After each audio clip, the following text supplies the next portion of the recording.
Hey guys, and welcome back to this channel. In this video I'll be showing you guys how you can create a shadow tint effect on Canva. So to do it, you're just going to upload a picture and then you're just going to add it. Then you are going to go to edit image and you're going to remove background.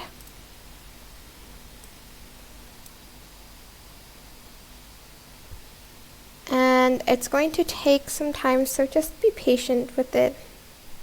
And once you are done with that, you are going to just resize it a little bit, then go back and find duotone and select the tint you want to add to your picture. I'm just going to choose this one.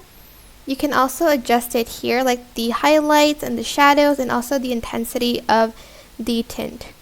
And that is basically it for this tutorial.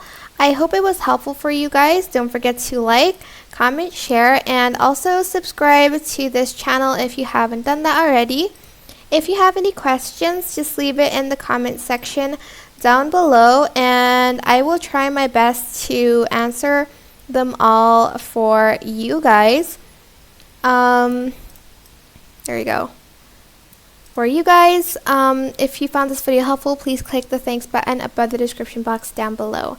Thank you so much for watching. Bye!